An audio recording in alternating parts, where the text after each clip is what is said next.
जय हिंद दोस्तों। मैं चंदन कुमार आपका एक बार फिर से अपना यूट्यूब चैनल पे स्वागत करता हूं। दोस्तों, आशा करता हूं कि आप सभी लोग अच्छे होंगे। जैसा कि आप लोग जानते हैं कि हम लोग इससे पहले वर्णमाला के बारे में पढ़ चुके हैं, फिर संधि, फिर समास, उपसर्ग, प्रत्यय और संज्ञा के बारे में भी पढ़ चुके हैं। दोस्तों, आज हमारा जो चैप्टर है वो सर्वनाम के बारे में है।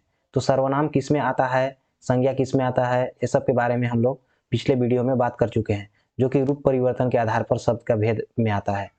तो रूप परिवर्तन के आधार पर शब्द का भेद जो है वो किस में आता है, शब्द विचार के बारे में जो हम लोग पढ़ रहे थे। तो शब्द विचार के कितने प्रकार होते हैं, 4 प्रकार होते हैं, जिसमें से हमारा एक क्या होता है, रूप परिवर्तन के आधार पर शब्द। तो इसमें भी कितने प्रकार होते हैं, हमारा क्या क्या आता है, विकारी शब्द आता है और अविकारी शब्द आता है। तो विकारी शब्द कहने का मतलब क्या है, जो लिंग वचन कारक काल के अनुसार परिवर्तित हो जाता है। जो शब्द लिंग वचन कारक काल के अनुसार परिवर्तित हो जाता है वो क्या आता है, क्या होता है, विकारी शब्द होता है। और अविकारी शब्द कहने का मतलब क्या है, जो लिंग वचन कारक काल के अनुसार परिवर्तित नहीं होता है, वो सब क्या होते हैं, अविकारी शब्द होते हैं। तो विकारी शब्द के बारे में भी हम लोग पढ़ लिए थे। और विकारी शब्द के कितने प्रकार होते हैं, संज्ञा, सर्वनाम, विशेषण, क्रिया। तो संज्ञा के बारे में भी हम लोग पढ़ लिए थे। तो संज्ञा किसे कहते हैं, वस्तु, व्यक्ति, स्थान के नाम और नदियों के नाम, ये सब क्या होते हैं, जो नाम के अर्थ का बोध कराता है उसे क्या कहते हैं, संज्ञा कहते हैं। जैसे व्यक्ति, किसी व्यक्ति के नाम का अर्थ का बोध कराएगा, जाति के अर्थ के नाम का बोध कराएगा, स्थान के नाम के अर्थ का बोध कराएगा, वो सब किस में आएंगे, संज्ञा में आएंगे। और आज हम लोग पढ़ेंगे सर्वनाम। तो सर्वनाम पढ़ना क्यों जरूरी है, सर्वनाम किसे कहते हैं, सर्वनाम के भी कुछ प्रकार होते होंगे। तो सर्वनाम किसे कहते हैं, तो चलिए स्टार्ट करते हैं, जो कि हमारा 7वां लेक्चर आज क्या है, सर्वनाम। तो यहाँ पे जैसे कि सर्वनाम टॉपिक दिया गया है, तो हमारा 7वां लेक्चर सर्वनाम है। सर्वनाम किसे कहते हैं, तो जो संज्ञा के स्थान पर प्रयुक्त किया जाता है, वे शब्द जो संज्ञा के स्थान पर प्रयुक्त किया जाता है उसे क्या कहते हैं, सर्वनाम कहते हैं। तो सर्व का मतलब क्या होता है, सभी, और नाम का मतलब संज्ञा होता है। नाम का मतलब क्या होता है, संज्ञा। तो वे शब्द जो संज्ञा के स्थान पर प्रयुक्त होते हैं। तो सर्वनाम को संज्ञा के स्थान पर क्यों प्रयुक्त करते हैं, क्यों जरूरी है, तो इसके बारे में भी जानते हैं। जैसे कि मैं यहाँ पे नोट किया हूँ, एक ही शब्द को बार बार प्रयोग करने से पुनरावृत्ति दोष आ जाता है। एक ही शब्द को जैसे बार बार हम लोग लिखेंगे ना, तो उसमें पुनरावृत्ति दोष आ जाता है। तो उस दोष को हटाने के लिए, उस दोष को दूर करने के लिए हम लोग सर्वनाम का प्रयोग करते हैं। जैसे कि यहाँ पर एग्जाम्पल दिया गया है, अमित दिल्ली रहता है, वह वहां नौकरी करता है। तो यहाँ पे वह वहां क्या है, वह और वहां क्या है, ये हमारा सर्वनाम है। लेकिन यहाँ पे अमित और दिल्ली क्या है, संज्ञा है। अगर हम लोग इसको ऐसे बोले कि अमित दिल्ली रहता है, अमित दिल्ली नौकरी करता है, तो यहाँ पे अमित और दिल्ली अगर यहाँ पे दोबारा लिखा जाए तो इसमें क्या आ जाएगा, पुनरावृत्ति दोष हो जाएगा। इसलिए संज्ञा को न लिखकर हम लोग क्या प्रयोग करते हैं, सर्वनाम। तो सर्वनाम में वह वहां लिखे हैं, तो इस प्रकार से हमारा पुनरावृत्ति दोष भी हट जाता है। इस प्रकार से हम लोग सर्वनाम का प्रयोग करते हैं। तो दोस्तों, जैसे कि हम लोग यहाँ पे परिभाषा दिया गया है, संज्ञा के स्थान पर प्रयुक्त होने वाले शब्द क्या कहलाते हैं, सर्वनाम कहलाते हैं। अर्थात किसी वाक्य में एक ही शब्द की बार बार पुनरावृत्ति ना हो, इसके लिए संज्ञा के स्थान पर जिन शब्दों का प्रयोग किया जाता है उसे क्या कहते हैं, सर्वनाम कहते हैं। तो जैसे कि मैं आपको यहाँ पे एग्जाम्पल के माध्यम से समझा चुका हूँ, जैसे कि अमित दिल्ली रहता है, वह वहां नौकरी करता है। तो इसी प्रकार से हम लोग अमित दिल्ली को बार बार यहाँ नहीं लिख सकते हैं, वहां पे पुनरावृत्ति दोष उत्पन्न हो जाएगी, है ना। तो इस प्रकार से सर्वनाम की परिभाषा होती है, और सर्वनाम का क्यों प्रयोग किया जाता है इसके बारे में भी पढ़ चुके हैं। अब सर्वनाम के भी प्रकार होते होंगे, जिस प्रकार से संज्ञा के प्रकार होते थे। तो संज्ञा के कितने प्रकार होते थे ये भी हम लोग देख चुके थे पिछले वीडियो में। आज हम लोग सर्वनाम के प्रकार को देखेंगे कि कितने प्रकार होते हैं। तो सर्वनाम के दोस्तों 6 प्रकार होते हैं। कितने प्रकार होते हैं, 6 प्रकार होते हैं। इसको आप लोग अच्छे से याद रखिएगा। सर्वनाम के 6 प्रकार होते हैं। पहला पुरुषवाचक सर्वनाम, निश्चयवाचक सर्वनाम, अनिश्चयवाचक सर्वनाम, संबंधवाचक सर्वनाम, प्रश्नवाचक सर्वनाम और निजवाचक सर्वनाम। तो पुरुषवाचक सर्वनाम के भी 3 प्रकार होते होंगे दोस्तों। पुरुष कहने का मतलब क्या है, एक मैं, एक किसी आप दूसरे से बात कर रहे हो, दूसरा व्यक्ति, और वो व्यक्ति से जिससे आप बात कर रहे हैं किसी तीसरे के अगर बारे में बात कर रहे हैं तो तीसरा व्यक्ति हो जाएगा। तो पुरुषवाचक सर्वनाम में भी 3 प्रकार आते हैं। तो सबसे पहले चलिए हम लोग देखते हैं पुरुषवाचक सर्वनाम क्या होता है और इसके कितने भेद होते हैं। तो जैसे कि यहाँ पे दिया गया है परिभाषा, वे सर्वनाम शब्द जिनका प्रयोग बोलने वाला वक्ता मतलब व्यक्ति, वक्ता कहने का मतलब व्यक्ति, जो अपने लिए करता है या सुनने वाले के लिए करता है या किसी अन्य के लिए प्रयोग करता है, तो किस में आएगा, हमारा पुरुषवाचक सर्वनाम कहलाएगा। जैसे कि यहाँ पे दिया गया है, मैं जोधपुर रहता हूँ, तुम कहाँ रहते हो, वे कौन है। तो मैं यहाँ पे क्या है, बोलने वाला वक्ता है। मैं जोधपुर रहता हूँ मतलब मैं बोल रहा हूँ, तो बोलने वाला वक्ता क्या होगा, उत्तम पुरुष में आएगा। और यहाँ पे तुम कहाँ रहते हो, तो किसी, मैं दूसरे से के बारे में पूछ रहा हूँ, है ना। मतलब कि मैं आपसे पूछ रहा हूँ कि तुम कहाँ रहते हो, तो एक किसमें आएगा, मध्यम पुरुष में आएगा। वे कौन है, तो मैं आपसे पूछ रहा हूँ कि वे कौन है, मतलब किसी तीसरे पुरुष के बारे में पूछ रहे हैं, तो किसमें आएगा, अन्य पुरुष में आएगा। तो चलिए इसको अच्छे से डिटेल से समझते हैं। तो पुरुषवाचक सर्वनाम कितने भेद होते हैं, 3 प्रकार होते हैं। उत्तम पुरुषवाचक सर्वनाम, मध्यम पुरुषवाचक सर्वनाम और अन्य पुरुषवाचक सर्वनाम। तो जैसे कि यहाँ पे उत्तम पुरुषवाचक सर्वनाम दिया गया है, वे सर्वनाम शब्द जिनका प्रयोग हम बोलने वाला वक्ता अपने लिए प्रयोग करता है, उसे क्या कहते हैं, उत्तम पुरुषवाचक सर्वनाम कहते हैं, है ना। जैसे कि यहाँ पे मैं, मुझे, मेरा, मुझको, बहुवचन में हम, हमें, हमारा, हमको, तो ये सब किस में आएंगे, उत्तम पुरुषवाचक सर्वनाम में। तो जैसे कि यहाँ पे एग्जाम्पल दिया गया है, मैं आप सभी का बहुत सम्मान करता हूँ। मैं मतलब कि मेरे द्वारा खुद से बोला जा रहा है ना, तो मैं, तो इसमें क्या आएगा, उत्तम पुरुषवाचक सर्वनाम, मतलब कि मैं खुद से बोल रहा हूँ कि मैं आप सभी का बहुत सम्मान करता हूँ, तो एक इसमें आएगा उत्तम पुरुषवाचक सर्वनाम में। जैसे हम अपने माता पिता का सम्मान करेंगे, तो एक क्या है, मैं खुद से बोल रहा हूँ कि हम अपने माता पिता का सम्मान करेंगे, तो एक इसमें आएगा उत्तम पुरुषवाचक सर्वनाम में। मुझे आप बहुत प्यारे लगते हो, हमें सभी का आदर करना चाहिए, तो ये सब किस में आएंगे, उत्तम पुरुषवाचक सर्वनाम में, जो कि किसके बारे में, जो कि वक्ता स्वयं अपने लिए प्रयोग कर रहा है ना। यहाँ जैसे कि यहाँ पे दूसरा प्रकार दिया गया है, मध्यम पुरुषवाचक सर्वनाम। तो वे सर्वनाम शब्द जिनका प्रयोग बोलने वाला वक्ता सुनने वाले व्यक्ति के लिए प्रयोग करता है, मतलब कि सुनने वाले व्यक्ति, मैं जैसे कि मैं आपसे बात कर रहा हूं ना, तो आपके लिए प्रयोग करूंगा, तो किसमें आएगा, मध्यम पुरुषवाचक सर्वनाम। जैसे कि यहाँ पे एग्जाम्पल दिए गए, तू, तुझे, तेरा, तुझको, तुम, तुम्हें, तुम्हारा, तुमको, आप, ये सब किसके लिए प्रयोग किया जा रहा है, आपके लिए प्रयोग किया जा रहा है। मतलब कि बोलने वाला वक्ता किसी दूसरे व्यक्ति के लिए प्रयोग कर रहा है, मतलब कि आपके लिए। जैसे कि यहाँ पे तू कैसा है, तुम्हें कोई बुला रहा है, तुम्हारा पुराना मित्र आया है। तो जैसे कि पहला हमारा क्या होगा, तू कैसा है, यहाँ पे दूसरा हो जाएगा तुम्हें कोई बुला रहा है। जैसे कि मैं आपसे बात कर रहा हूं और बोल रहा हूं कि तुम्हें कोई बुला रहा है, तो एक इसमें आएगा मध्यम पुरुषवाचक सर्वनाम में, क्योंकि मैं आपसे बात कर रहा हूं ना, अभी तीसरे व्यक्ति के लिए हम लोग बात नहीं कर रहे हैं, तो वो किस में आएगा, अन्य पुरुषवाचक सर्वनाम में। लेकिन यहाँ पे हम लोग मध्यम पुरुष का कहने का मतलब क्या है, मैं आपसे बात कर रहा हूं और आपसे बोल रहा हूं कि तुम्हें कोई बुला रहा है, तो किस में आएगा, मध्यम पुरुषवाचक सर्वनाम में। इसी प्रकार से तुम्हारा पुराना मित्र आया है, मैं आपसे बोल रहा हूं कि तुम्हारा कोई पुराना मित्र आया है, तो किस में आएगा, मध्यम पुरुषवाचक सर्वनाम में। जैसे कि यहाँ पे दिया गया, तुम बहुत मेहनती हो, मैं आपसे बोल रहा हूँ कि तुम बहुत मेहनती हो, मैं आपसे बोल रहा हूँ, मतलब कि यहाँ पे क्या चीज आएगा, मध्यम पुरुषवाचक सर्वनाम। तो एग्जाम परिभाषा में भी दिया गया, वे सर्वनाम शब्द जिनका प्रयोग बोलने वाला होता है सुनने वाले व्यक्ति के लिए प्रयोग करता है, मतलब कि आपको, आप सुन रहे हैं मेरी बातों को, तो मैं आपके लिए प्रयोग कर रहा हूँ, तो किसमें आएगा, मध्यम पुरुषवाचक सर्वनाम में।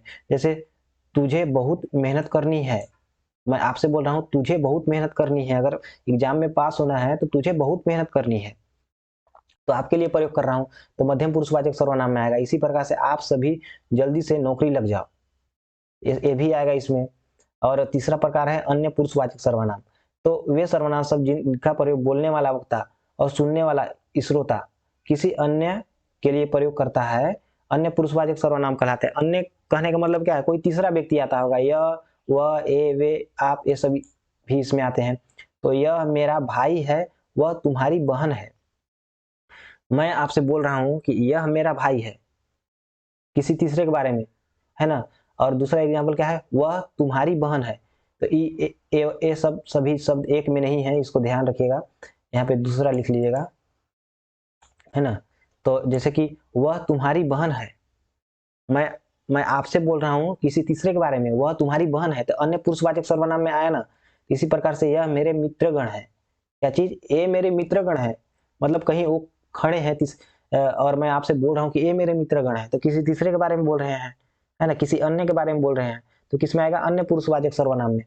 वे तुम्हारे बच्चे हैं, तो जैसे एग्जाम में पूछ दिया जाता है, वे तुम्हारे बच्चे हैं, इसमें कौन सा सर्वनाम है, अन्य पुरुषवाचक सर्वनाम है कि मध्यम पुरुषवाचक सर्वनाम है, कि यहाँ पे दिया गया है उत्तम पुरुषवाचक सर्वनाम है, तो आप लोग को सही अगर पढ़े रहेंगे तो अच्छा से टिक मार पाएंगे कि किसमें आएगा, अन्य पुरुषवाचक सर्वनाम है, वे तुम्हारे मित्र हैं, है ना, वे तुम्हारे बच्चे हैं। और क्या है, पटेल जी लौह पुरुष कहलाते हैं, पटेल जी लौह पुरुष कहलाते, आप देश की एकता के सूत्रधार थे। ये सब भी किसमें आएंगे, हमारे अन्य पुरुषवाचक सर्वनाम में, किसी अन्य के बारे में बात कर रहे हैं।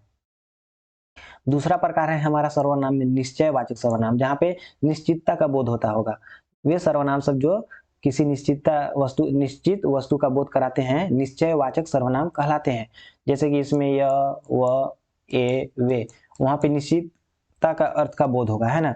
तो इसमें जैसे कि यह मेरी घड़ी है, वह तुम्हारी कार है, ये हमारी कुर्सियां हैं, वे तुम्हारे पंखे हैं। तो यहाँ पे जैसे मैं लिखा हूँ ये मेरी लुगाई है, तो इसमें नहीं आएगा, इसमें पुरुष के अर्थ का बोध हो रहा है, ठीक ना, इसमें अन्य पुरुषवाचक सर्वनाम आएगा। तो यहाँ पे इसको भी आप लोग ध्यान रखेंगे। यह मेरी घड़ी है, तो यहाँ घड़ी के बारे में बात किया जा रहा है, तो ये किसमें आएगा, निश्चितता के अर्थ का बोध होगा। जैसे किसी व्यक्ति से हम लोग बात करें किसी अन्य व्यक्ति के बारे में, तो वो उसमें आएगा अन्य पुरुषवाचक सर्वनाम में, लेकिन यहाँ पे हम लोग वस्तु के बारे में बात कर रहे हैं। यहाँ पे क्या होगा, निश्चितता के अर्थ का बोध हो रहा है, तो इसमें क्या आएगा, निश्चयवाचक सर्वनाम आएगा। तो इसको भी आप लोग ध्यान रखेंगे।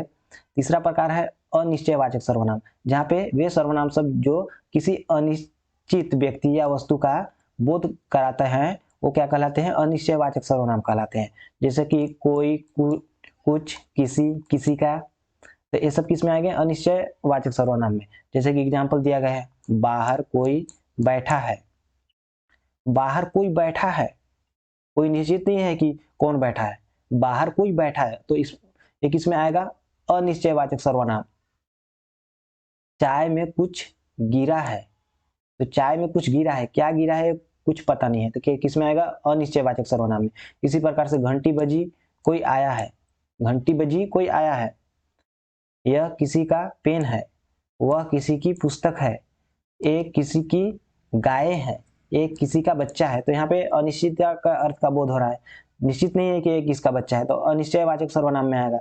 इसी प्रकार से आगे हमारा है संबंधवाचक सर्वनाम, जो कि चौथा प्रकार है। वे सर्वनाम शब्द जो दो संज्ञाओं के बीच स्पष्ट संबंध का बोध कराते हैं संबंधवाचक सर्वनाम कहलाते हैं। जो, सो, वह, जिसकी, उसकी, जैसा, जैसी, वैसी, जितना, उतना, तो ये सब क्या करेंगे, संबंधवाचक सर्वनाम का में आएंगे। एग्जाम्पल में दिया गया, वह पास होगा, जो पढ़ेगा वो पास होगा, तो जो पढ़ेगा वो पास होगा क्या कर रहा है यहाँ पे, संबंधवाचक, और ये सहसंबंध है, वह, जो और वह क्या है, ये दोनों संबंध के अर्थ का बोध करा रहे हैं। जो पढ़ेगा वही पास होगा, जो पढ़ेगा वो पास होगा, तो यहाँ पे क्या हो रहा है, दोनों के बीच में संबंध हो रहा है ना। अगर यहाँ पे वह हटा दें, जो पढ़ेगा पास होगा, तो एक गलत हो जाएगा, तो जो पढ़ेगा वह पास होगा, तो दोनों के बीच में दोनों क्या करा रहे हैं, संबंध के अर्थ का बोध करा रहे हैं, तो इसमें क्या आएगा, संबंधवाचक सर्वनाम। जैसी करनी वैसी भरनी, तो जैसी करनी वैसी भरनी, ये भी संबंध का अर्थ का बोध करा रहे हैं, क्योंकि ये तो संबंध, जैसी करनी, तो ये संबंधवाचक सर्वनाम, लेकिन ये सहसंबंधवाचक, क्योंकि इसकी सहायता कर रहा है, जैसी करनी वैसी भरनी, तो ये भी क्या आएगा, संबंधवाचक सर्वनाम में। जिसकी लाठी उसकी भैंस, जितना गुड़ डालोगे उतना मीठा होगा, अगर गुड़ ही नहीं डालोगे तो क्या मीठा होगा, है ना। तो चलिए, मजाक था एक, जितना गुड़ डालोगे उतना मीठा होगा, तो जितना, ये क्या है, संबंध के अर्थ का ये दोनों क्या कर रहे हैं, बोध करा रहे हैं, जितना गुड़ डालोगे उतना मीठा होगा। इसी प्रकार से जैसा बोओगे वैसा काटोगे, जो करेगा सो भरेगा, तो ऐसे वाले सब किस में आएंगे, संबंधवाचक सर्वनाम में, है ना। तो इसको भी आप लोग अच्छे से ध्यान देंगे। और मैं आपसे कुछ कहना चाहता हूं कि आप लोग रिवीजन करते रहिए। अगर इसको रिवीजन करने के बाद आप लोग क्या करना है, आप लोग को सही विकल्प वाला प्रैक्टिस सेट लगाना है, कम से कम 50, वो भी सर्वनाम, सिर्फ सर्वनाम का, तो आपको आपका क्वेश्चन अच्छे से सॉल्व होगा और अच्छे से समझ में भी आएगा, ठीक ना। इसी प्रकार से हमारा पांचवा प्रकार है प्रश्नवाचक सर्वनाम। तो प्रश्नवाचक सर्वनाम किसे कहते हैं, सर्वनाम सब जो किसी प्रश्न के अर्थ का बोध कराते हैं वो क्या कहलाते हैं, प्रश्नवाचक सर्वनाम। जैसे क्या, कब, कहाँ, कैसे, क्यों, कितना, कितने, किसका, किसकी, किसके, ये सब किस में आएंगे, प्रश्नवाचक सर्वनाम में। तो एग्जाम्पल दिया गया है, आप सभी की तैयारी कैसी चल रही है, यहाँ पे प्रश्न के अर्थ का बोध हो रहा है ना, आप सभी की तैयारी कैसी चल रही है, जैसे शिक्षक अगर किसी सभी स्टूडेंट से पूछते हैं कि आप सभी की तैयारी कैसी चल रही है, तो वहाँ पे प्रश्न पूछ रहे हैं ना, तो किस में आएगा? प्रश्नवाचक सर्वनाम में। उसी प्रकार से तुम सभी अपने लक्ष्य पर फोकस क्यों नहीं रखते? ये भी, आप जयपुर में कहाँ रहते हो?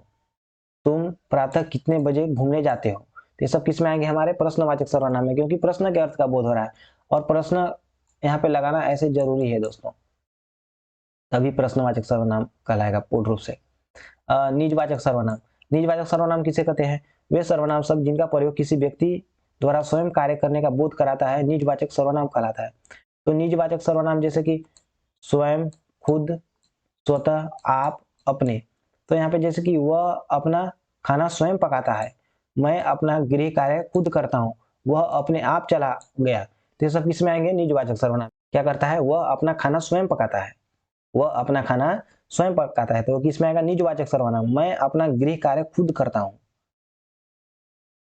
वह अपने आप चला गया। तो ये क्या करता है? निजवाचक सर्वनाम आएगा, क्योंकि अपने लिए खुद का प्रयोग कर रहा है। स्वयं, खुद, स्वतः, आप, अपने, ऐसे वाले शब्द किसमें आएंगे? निजवाचक सर्वनाम। तो इसको भी आप लोग ध्यान रखेंगे। जैसे कि यहाँ पे दिया गया, तुम स्वतः ही चले जाना, तुम स्वतः ही चले जाना, ये भी किसमें आएगा? निजवाचक सर्वनाम में। इस प्रकार से हमारा सर्वनाम कंप्लीट होता है।